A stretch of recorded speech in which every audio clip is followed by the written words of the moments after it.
Hey my dear family, welcome back to another video with Iyanla Empowers. In today's video, we'll be talking about migration, a topic that I'm very excited about. Before we go into the video though, please remember to like, share and subscribe. We're on the road to 500 subscribers and our end goal is the end of February. So let's see if we can reach 500 subs by the end of February. Alright, now let's get into the video. Now, what is migration? Well, migration is the movement of people from one place to another. Usually it's permanent, so we can say migration is the movement of people from one permanent home to another. Now, with migration, if you move from one place to another, naturally the population of the place will change. So the population of where you are going will change and where you're coming from will change as well. Now, people who leave their country are said to immigrate. Now, this is immigrate with an E. Now, people tend to mix up the I and the E. If you are leaving a country, you are immigrating. Alright? So you can remember it that way.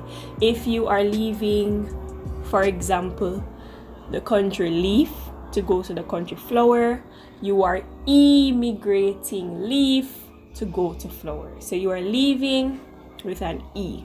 So it's immigrate, with an E. So you can say immigrate, right? So it's like you're exiting. Now, people who move into another country are called immigrants, and this is with an I. So it's immigrants. So if you are entering into a country, you are now an immigrant. And we can just say immigrant for leaving, immigrant for entering. Alright? Now, the movement of people into a country is known as immigration, which we said before. So if you're moving into a country, you are immigrating, you are considered an immigrant. Alright? And the same goes when you're exiting a country. You are immigrating and you're considered an immigrant.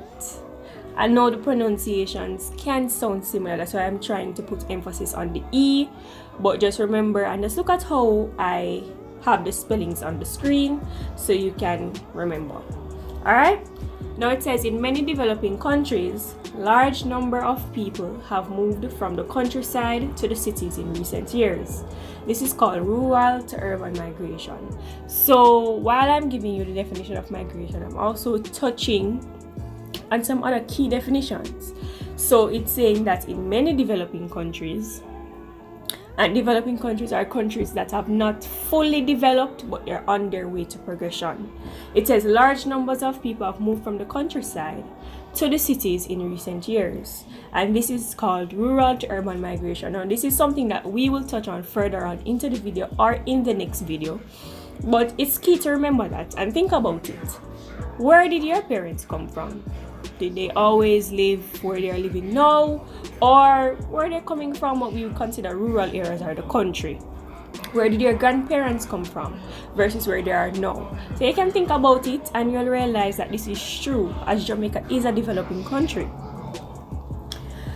But the question now is, why do people migrate? Why don't people stay where they are, where they were born? Why do they feel the need to migrate? Well, there are many economic, social, and physical reasons why people immigrate. Remember, immigrate is to leave your country. So there are many reasons why people immigrate, all right? And they can usually be classified into push and pull factors. So push factors are the factors that are pushing you out of a country, and pull factors are the factors that are attracting you to another country. And let's just read the definition that I have on screen. It says push factors are those associated with the area of origin. So where you are at now, that's the push factors, and the pull factors are those that are associated with the area of destination. And think about it. Where do you want to live? Do you still want to live where you are living now? Or do you want to live probably in the hills or in the United States or probably England? Like, where do you want to live? Do you want to live in China, or do you want to stay where you are? Now, the reasons why you would want to live in United States or probably in New Kingston on the hills or in St. Andrew or St. Anne, those are what you call pull factors. Those are the factors that are pulling you to a place. The reasons why you want to leave where you are now are push factors.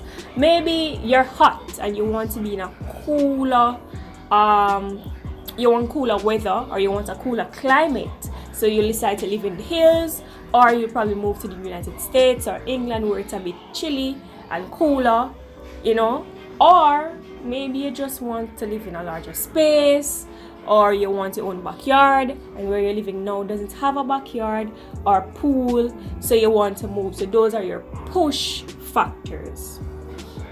Now let's go into the different reasons. So we have economic, social, and physical reasons. Now, economic reasons, it's very important with regards to migration. This is one of the driving factors, economic factors. Now the pull factors. So what are you going to be attracted to? Why would you want to move? You want to move for more jobs. You want to move for better jobs. You want to move for higher wages, a higher salary, or the promise of a better life or a better standard of living. So these are factors, or economic factors, that will push you from a place and pull you to another. So maybe you don't want to live in, for example, Portmore, because there's not a lot of jobs, or there's not jobs in your area, or overall there's just limited jobs there. Jobs are very competitive and you're not with that. So you'd rather move to, for example, St. Anne, where they have a surplus of jobs. Just saying, this is not fact, I'm just giving an example, where they have probably a surplus of jobs, or jobs that you are interested in. So you'd move to St. Anne and move from Portmore. Maybe they have better jobs. So the jobs that are in Portmore, okay, they are here, but that's not what you want to do. So for example, you're going to move to St. Elizabeth, where they have better jobs. Probably you are interested in an increase in salary or higher wages. So you decide that, okay, I can't stay here anymore because I'm not getting the money that I should be paid, or I feel like I need more money, so you're going to move to somewhere else. Probably a better standard of living, or a promise of a better life. So persons move from out of Jamaica to say, okay, maybe I can live better in Canada, or I can live better in the United States, as I will have a better standard of living, a promise of a better life. So I won't be hungry every day. I probably have opportunity to eat food every day if I move there. So those are the pull factors. Now I have an example here of the pull factors. So it says, sometimes this is encouraged by the destination country. For example, in the 1960s, employment campaign in the Caribbean by London bus companies that actively recruited young men to move to London to work as bus drivers, who were often followed by their families. Alright, so persons in the Caribbean, just coming out of slavery, or whatever the case is, emancipated, and they're looking for a better life, they're looking for jobs. So there were campaigns by London bus companies saying that they're recruiting young men to work as bus drivers. So what happened was, they saw an opportunity where they could get a job, or probably a better job, or probably with a higher salary. So they moved to London, and then their families followed them, right? Because if their young men are moving away for a better life, why not follow them so we can get a better life for ourselves? Now another example is the brain drain to America that occurred in the latter half of the 20th century from several other Western countries. So there were many Western countries where brain drain is known as when educated people of education who are actively a part of the labor force move from their country to another country. So there was a lot of brain drain from these Western countries to America. So our educated persons or skilled persons were moving to America. And that is an example of why people move, because maybe they went to America with the thought that, okay, they can have better jobs, better salary, a better standard of living than my home country. Alright, so let's talk about push factors now. So economic push factors tend to be the exact reversal of the pull factors. So if you were going to a country for more jobs, that means that you had fewer jobs in your home country. So that's one push factor. Overpopulation, if the place is overcrowded, there's absolutely no jobs, and you don't know what to do, you're going to move to somewhere where you can find jobs. So the place is overpopulated, so you're going to move. Also, low wages. If you're getting low wages and you know you can get higher wages elsewhere, you're going to move.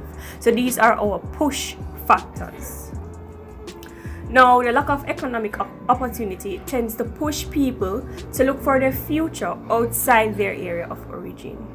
An example of this is the migration of Mexicans and people from other Central American countries into the United States, where they often worked low wages, long hour jobs in farming, construction, and domestic labor. So they're moving from Mexico and other Central American countries into the US because they were having low wages, they were working for long. So imagine working long hours to then reap low wages. It's not very motivating, so you're going to want to move. Let's talk about our social reasons now. So social reasons tend to involve forced migration. So forced migration is the moving out of a country, against their will, by force, as it suggests you don't want to do it, but I guess you'll have to. Now, some pull factors are the principles of religious tolerance, education opportunities, and safety. So pull factors are, when it says principles of religious tolerance, meaning that this country that you're going to move to, or this area that you're going to move to, is more able to tolerate your religious beliefs than your home country.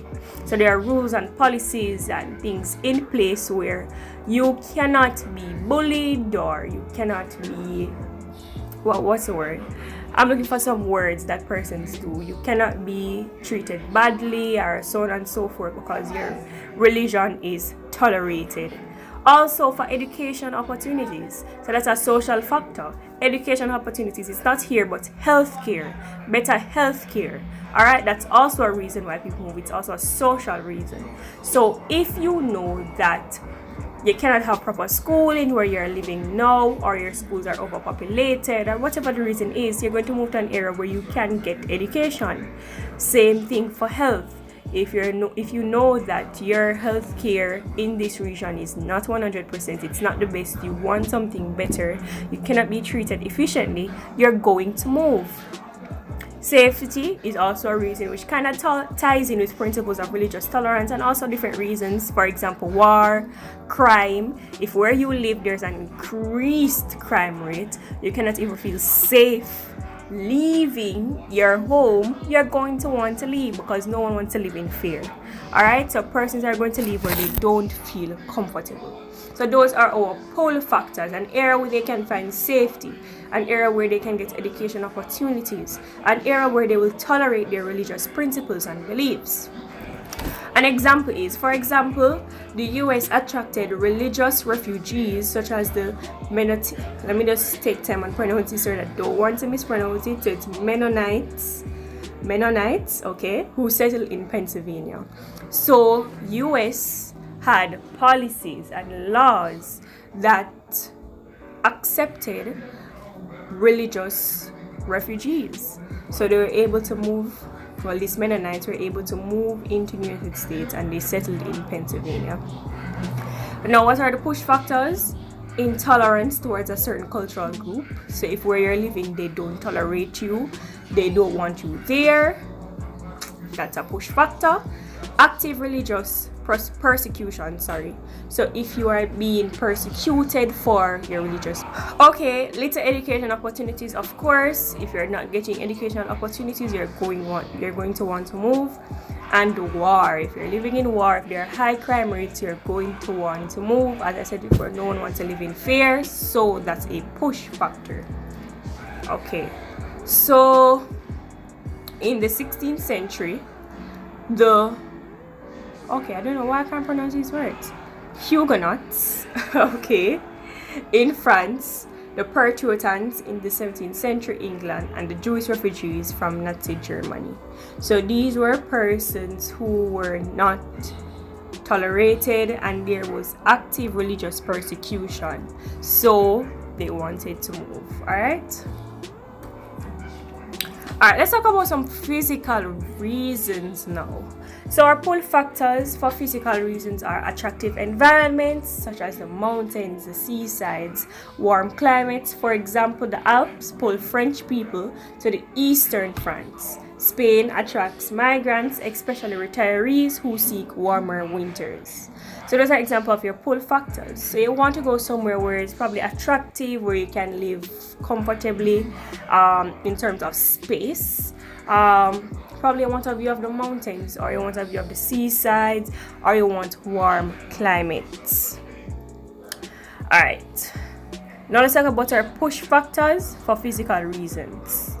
Alright, so a push factor physically could be natural disasters. Also, the opposite of attractive environments, unattractive environments, whatever you consider unattractive. An example is East African droughts of 2011 and the mass exodus from the island of Montserrat leading up to the eruption of the La Sofia Hills volcano in 1995, very major volcano that we hear about very often, which led to 2/3 of the population abandoning the island. So there was this huge volcano that damaged majority of the island, and it led to people who probably didn't want to move because where would they stay? This volcano has damaged where they lived. There's constant air pollution from the ashes and all of that, so they had to move, and that was as a result of natural disasters. Okay. Let's talk about advantages and disadvantages of migration. Alright,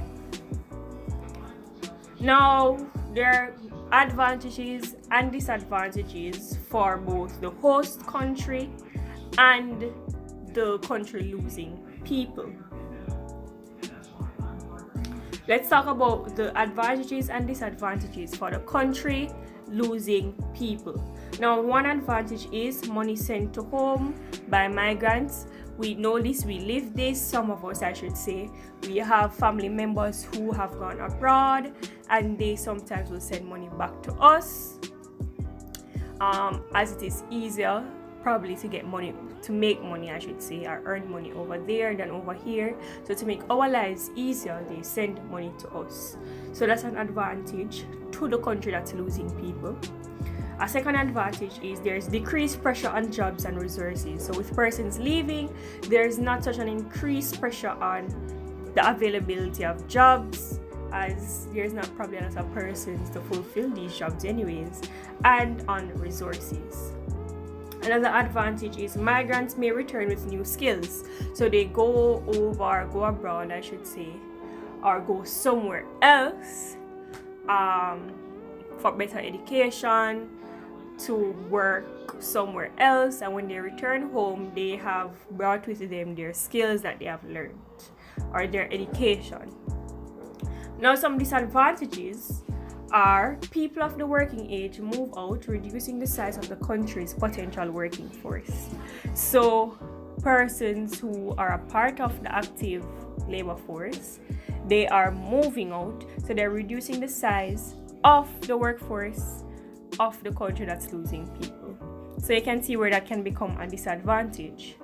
Another disadvantage is gender imbalances, cause as it is typically men who seek to find better employment elsewhere, women and children are left. And even though we're in the 21st century where things are changing, it still remains that men will seek to find employment elsewhere, and they're typically leaving their women who they consider, able to take care of the children at home. So there are gender imbalances. So there are now more women than there are men. And brain drain. So if there are many skilled workers that are leaving a country, there's going to cause brain drain. and that will affect the country, because who are the persons who are going to teach others how to do this or how to do that if everyone is leaving? All right, let's talk about advantages and disadvantages to the host country. Now, an advantage is there's a richer and more diverse culture, because you have persons from all over the world coming into your country. So of course you're going to have a more diverse culture. Another advantage is that it helps to reduce any labor shortages. So if they had probably a surplus of jobs and they needed working force, they needed members of the workforce, it helps them to reduce these labor shortages, as persons are now moving over to work.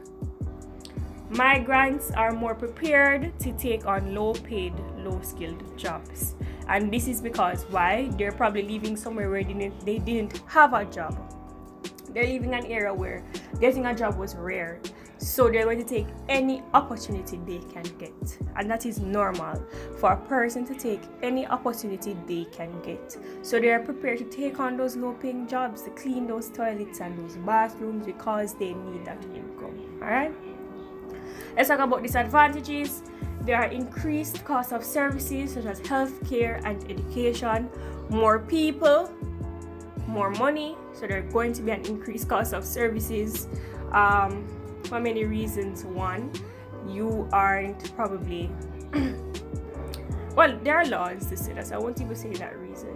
But if there are more persons living in an area, of course things are going to go up, prices are going to go up, and healthcare is going to go up as well. Alright, another disadvantage is overcrowding. Of course, if you're accepting many persons, overpopulation can become an issue. Another disadvantage is disagreements between different religions and cultures. Everyone don't agree. Everyone have different cultures and different policies and different laws that governs themselves. Now, if you're introduced, or if you're in an area where you have two persons who believe two completely different things, or their cultures are different, there's going to be a culture clash, so there can be disagreements.